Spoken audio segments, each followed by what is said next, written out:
दर्पणकार बाळशास्त्री जांभेकर यांच्या जयंतीच्या निमित्ताने साजरा करण्यात येणाऱ्या पत्रकार दिनानिमित्त मुरुम शहरातील छत्रपती शिवाजी महाराज चौक येथे दिनांक 6 जानेवारी सोमवार रोजी मुरुम शहरातील पत्रकार बांधवांच्या वतीने बाळशास्त्री जांभेकर यांची जयंती उत्साही वातावरणात साजरी करण्यात आली। यावेळी त्यांच्या प्रतिमेस अभिवादन करून पुष्पहार घालण्यात आला। यावेळी प्राध्यापक डॉक्टर महेश मोटे, डॉक्टर रामलिंग पुराणे, प्राध्यापक डॉक्टर सुभाष हुलपल्ले आदी पत्रकार बांधवांनी पत्रकारितेबाबत मनोगते व्यक्त केली। याशिवाय अभिवादन कार्यक्रमानंतर घेण्यात आलेल्या बैठकीत मुरुम शहर पत्रकार महासंघाच्या कार्यकारिणीची निवड करण्यात आली।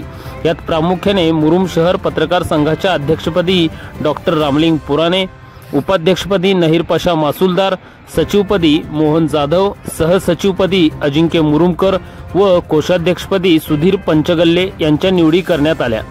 यावेळी पत्रकार संघाचे माजी अध्यक्ष महेश निंबर्गे, वरिष्ठ पत्रकार रफिक पटेल, प्राध्यापक डॉक्टर महेश मोटे, रवी अंबुसे, बालाजी वनाजे, जगदीश सुरवसे, नामदेव भोसले, विलास देशमुख, प्राध्यापक डॉक्टर सुभाष हुलपल्ले, भीमाशंकर पांचाळ, योगेश पांचाळ, हुसेन नुरसे, इम्रान सय्यद आदी पत्रकार बांधव उपस्थित होते।